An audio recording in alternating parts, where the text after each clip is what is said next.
with that, let us welcome our valued media partners. Pageant Talk, Pageant Trend, Pageantology, the Crown Philippines, and the Philippine Pageantry. Palakpakan po natin sila. Maraming salamat po sa pagdalo. And now, let's dive into the highlights of this event. First, our beautiful candidates will grace the stage with their signature catwalk, showcasing their voice and confidence. Afterwards, the candidates will participate in the media interview session where they will share their insights, advocacies, and stories. And now, of course, let us give a warm round of applause as we welcome our candidates and make this event truly unforgettable. Thank you, and let's get started.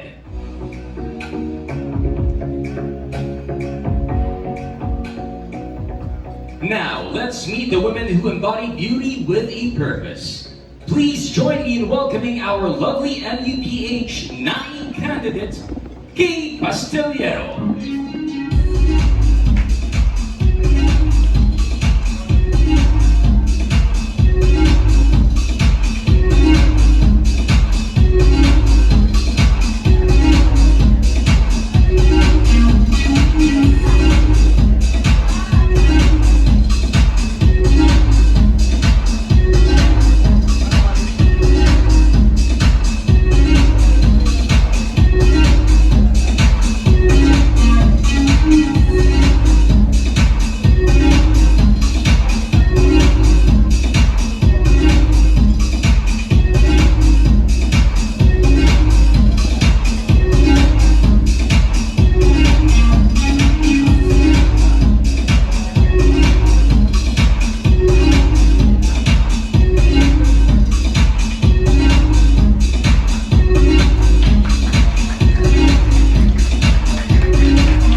Miss Dia Mate para sa Sash and Crown.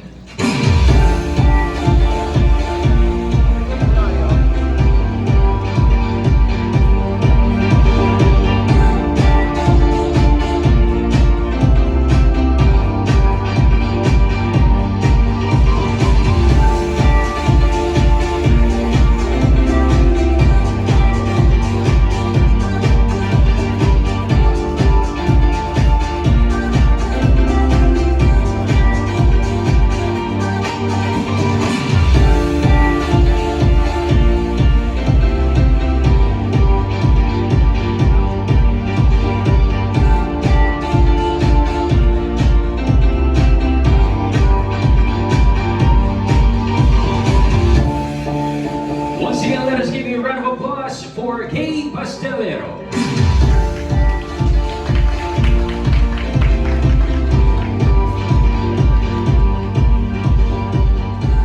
And now, let's welcome, full of grace, NUPH Cavite candidate, Jezreel De Ocampo.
At Miss Dia Mate para sa Sash and Crown.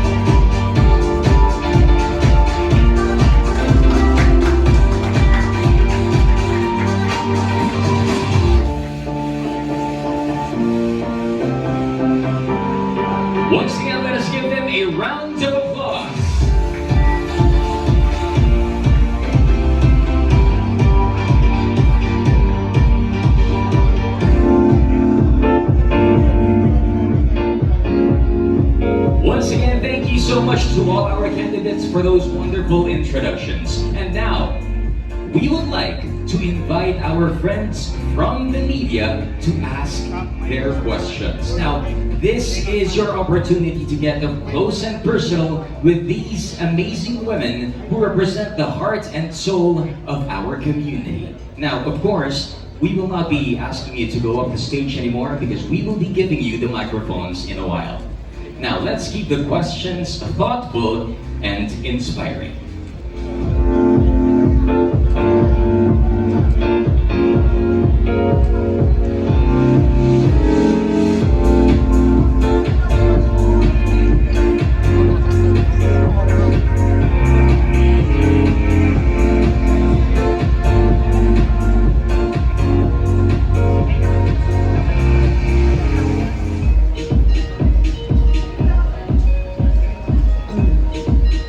There we go. Once again, good evening, ladies.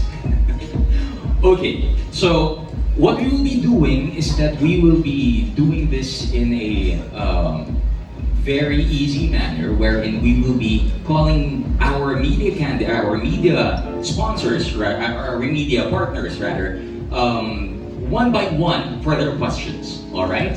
So let's start off with pageant talk. This is for our MUPH Naic candidate, Kay Pasteliero. Good evening. So again, congratulations, Ms. Asinta. Alright, so my question goes for both of you. Isa muna. Naik muna. Okay, for Ms. Naic. So, ano yung preparations mo for this year's Miss Universe Philippines competition? Hello everyone, good evening.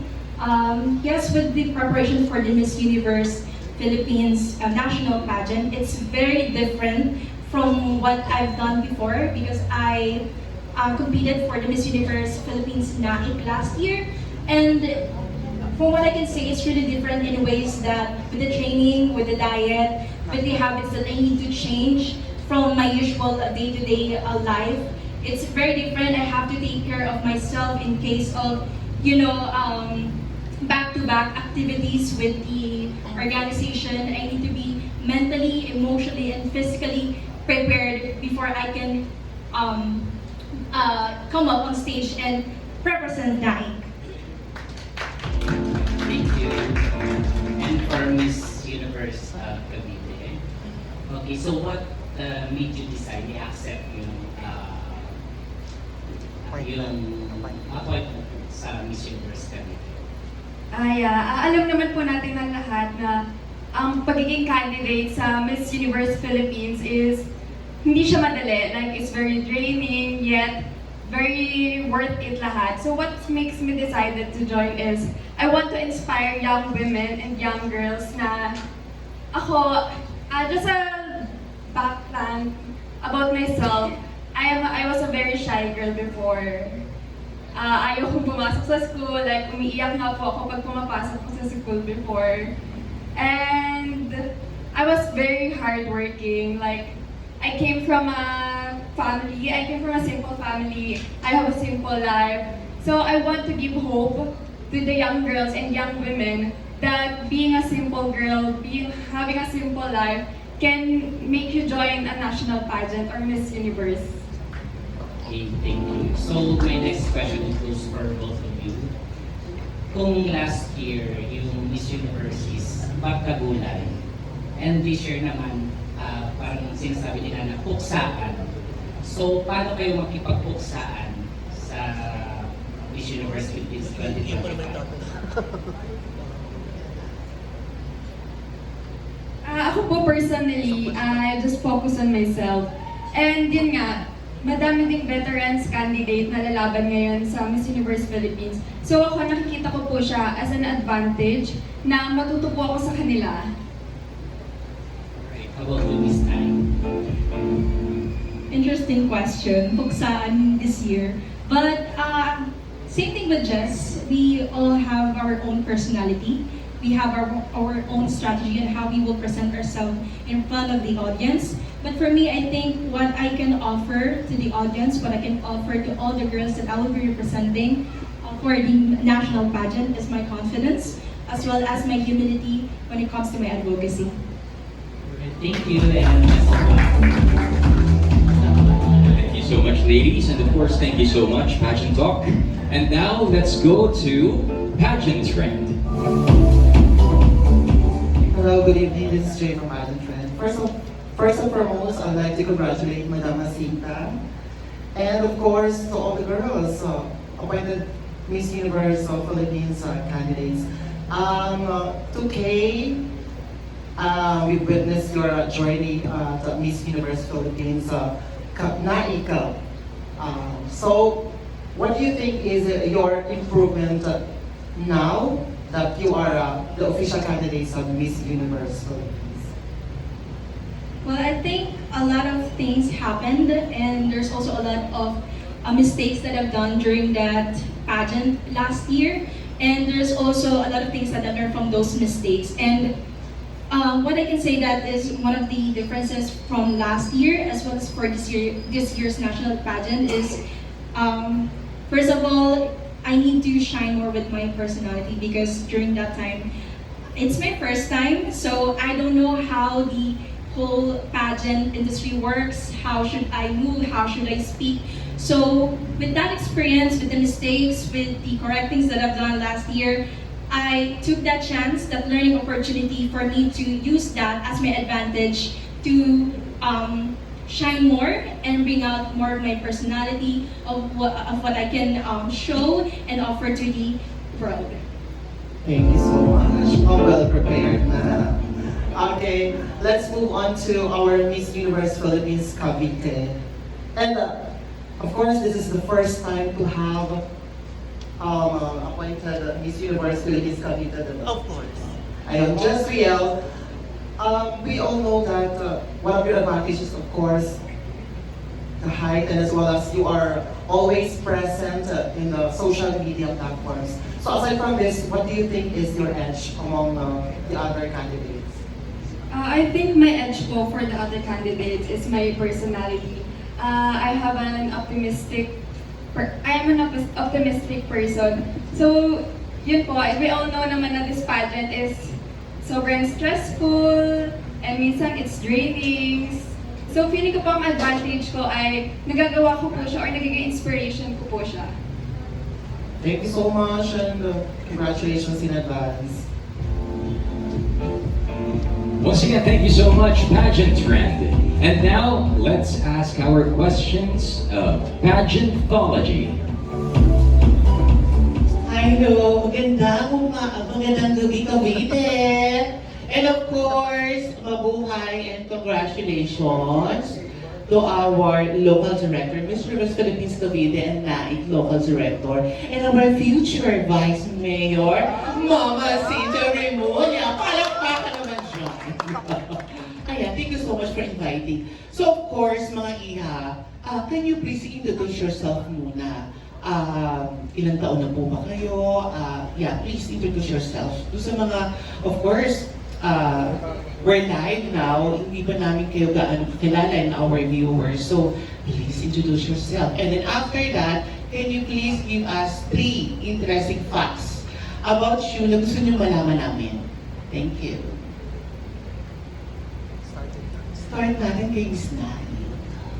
Hi everyone, to all the live viewers of our media partners. I am Kay Pastelero, 23 years old, from Labac, Naic, Cavite, and I am your Miss Universe Philippines Naic 2025. Fun fact about me, I'm an adrenaline junkie. So last year I've done 2 different places in the Philippines because I'm a traveler. I like to wander, and something that etched in my mind is this quote or this advice that my auntie gave me.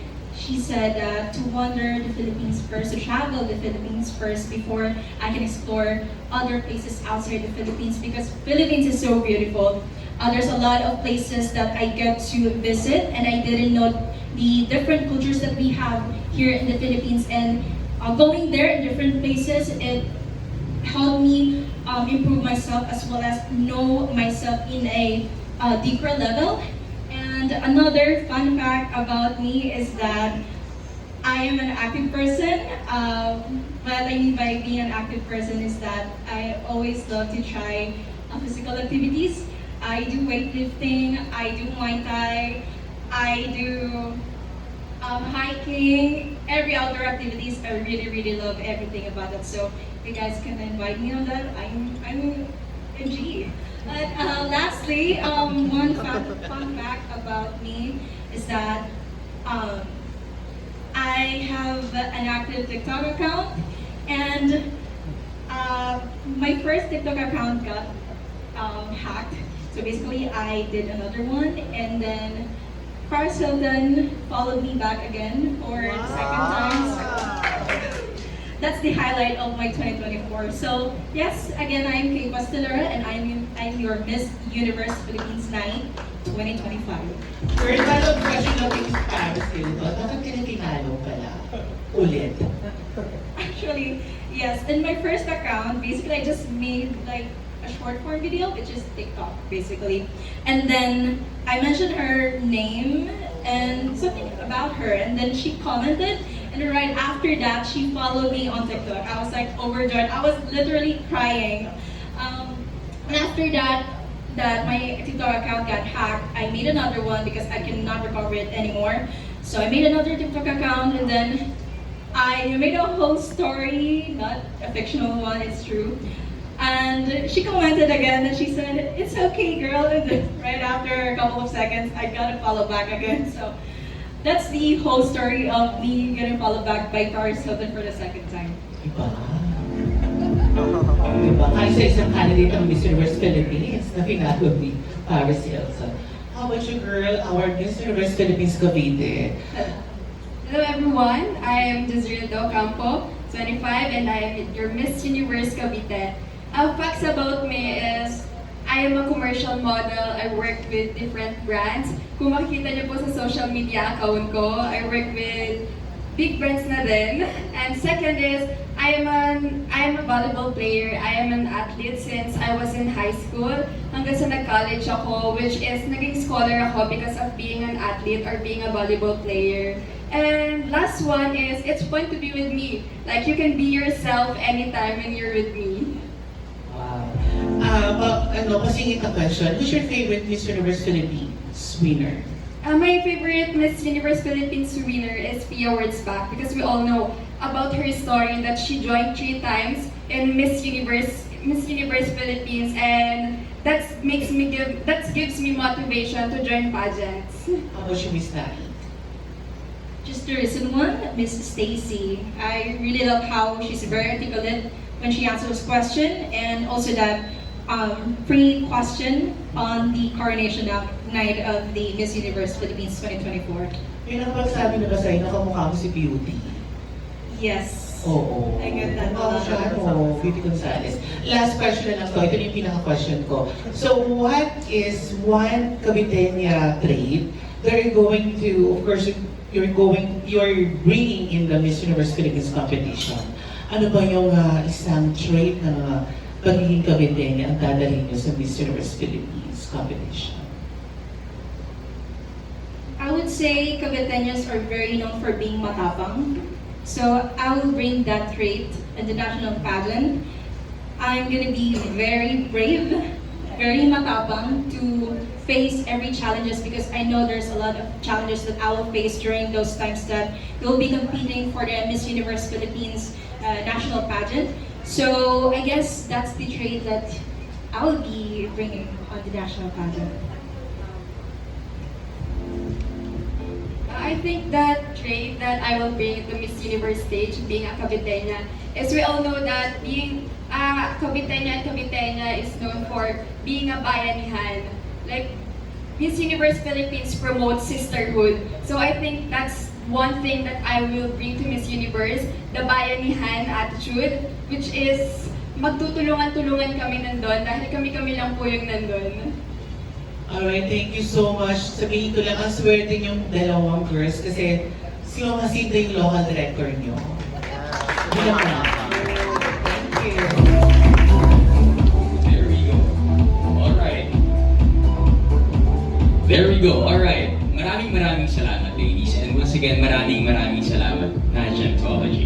And of course, the questions are now coming from the Crown Philippines. So we have heard who you are in front of the stage. Now my question is, who are you behind the stage? So who are you behind the stage? Who are you when you are not competing? When I'm not competing, like outside the stage, I am currently a working student. From elementary to college, I am a scholar, so I'm very, very proud of that I was able to be self-sufficient and also just rely on myself and getting into a college, just working independently. And aside from that, yes, from what I mentioned earlier, I'm an adrenaline junkie. I love to travel. I love to do outdoor activities. So that's who I am outside the stage. Good question to you. As I mentioned earlier, I'm just a simple girl living a simple life. Outside the pageant or outside the stage, I just love hanging out with my partner and of course hanging out with my friends kapag may time. And yun nga po, I work as a commercial model, like freelance siya. So I have more time to travel, like to hang out with my friends. Yan po. Are you still studying? I know I was graduated last April 2023. How old are you? 25.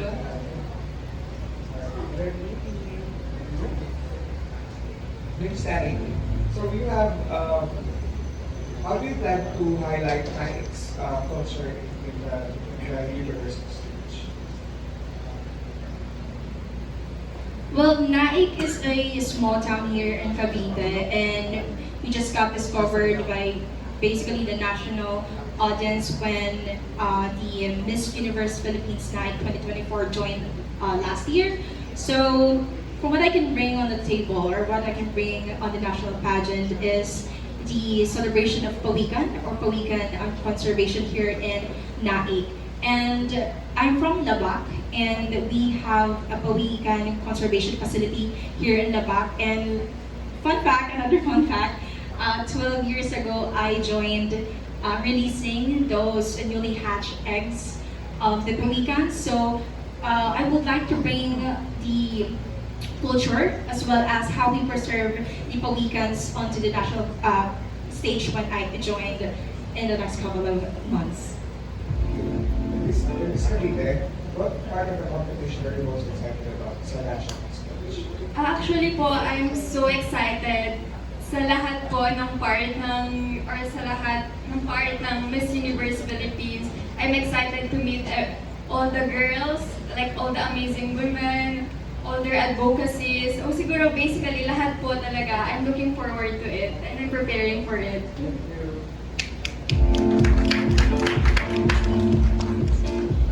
Maraming salamat po. Thank you so much, ladies, for those wonderful answers. And of course, to the Crown Philippines. And of course, now the questions will be coming from the Philippine pageantry.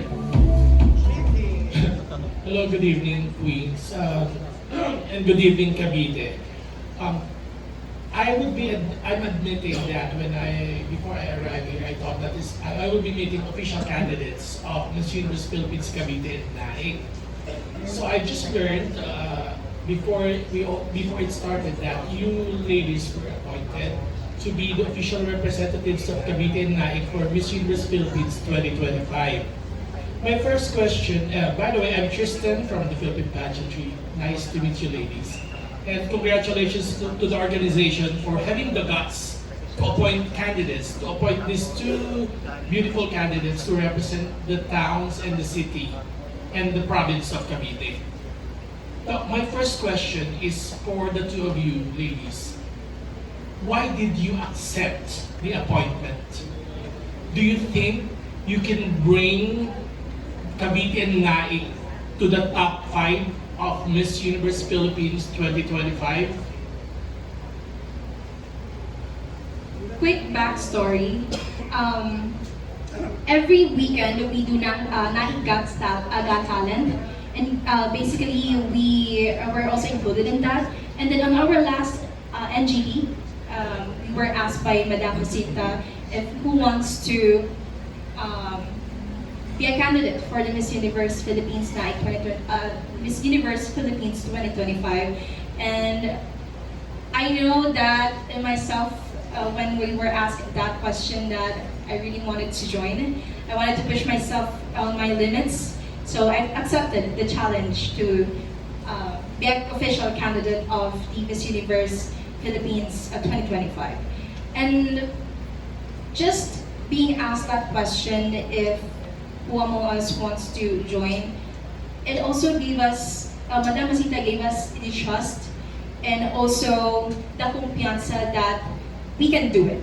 So if other people see that we can do it, they have the trust that we can bring Naic and Cavite onto the top 5, then we can do it. Same question, Miss Cavite.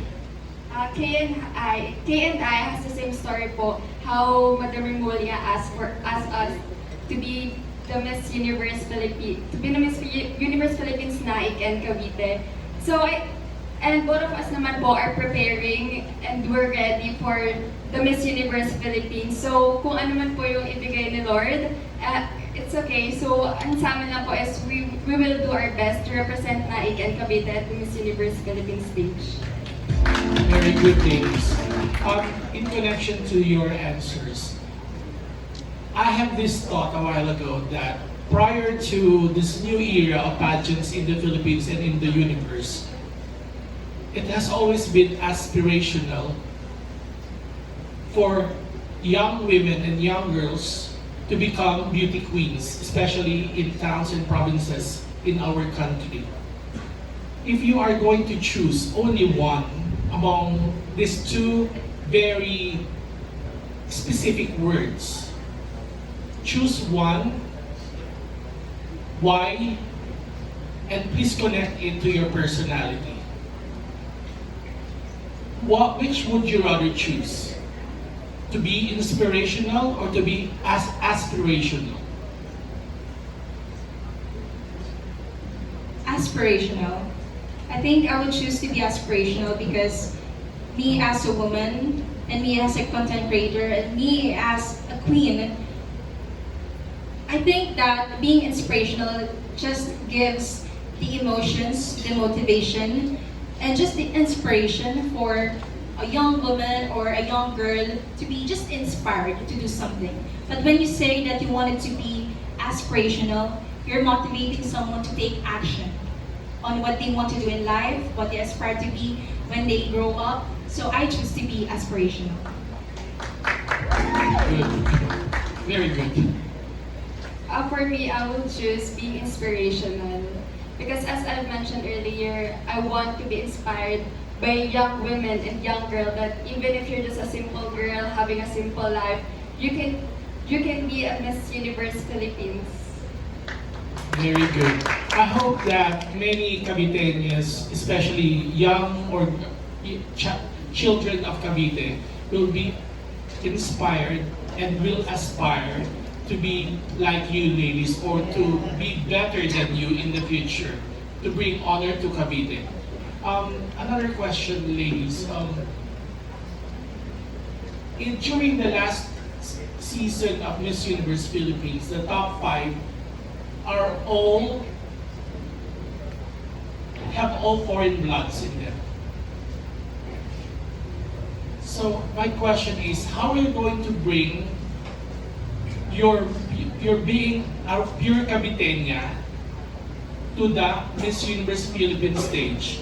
And how are you going to use it to catapult your candidacy and become Miss Universe Philippines 2025?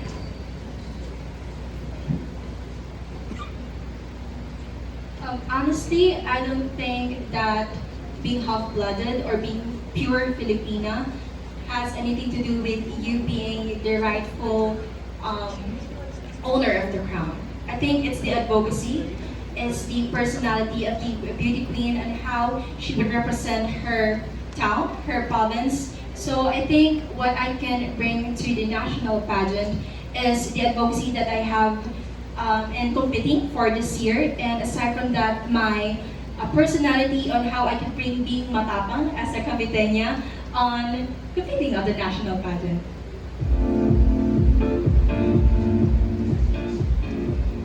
I think it doesn't matter naman po if you're a half-blooded or you're pure Filipina. For me, my advantage is that I have a very supportive team.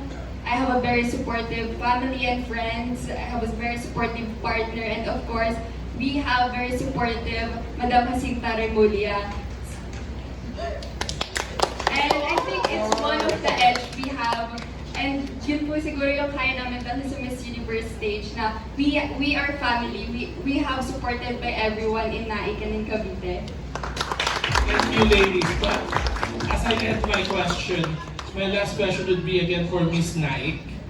What is your message to Miss Paris Hilton, especially that her house has been was burned down in Pacific Palisades in California? She's one of the victims.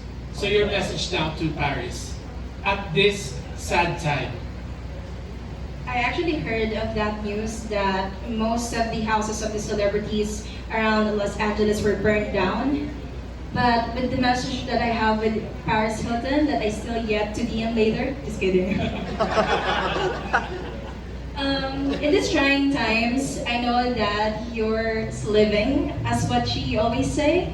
So I know that in these challenges that she's facing right now, especially that she has children already, is to keep on living, keep on thriving, and I know that you will get out of that situation and to always be resilient. Thank you, ladies. Congratulations and best of luck. Once again, thank you so much, ladies, and of course, thank you so much for the wonderful questions that has been asked by our media partners. Palakpakan naman natin. Maraming salamat po. And now we would like to request our candidates to please stand on stage for a photo op. Thank you.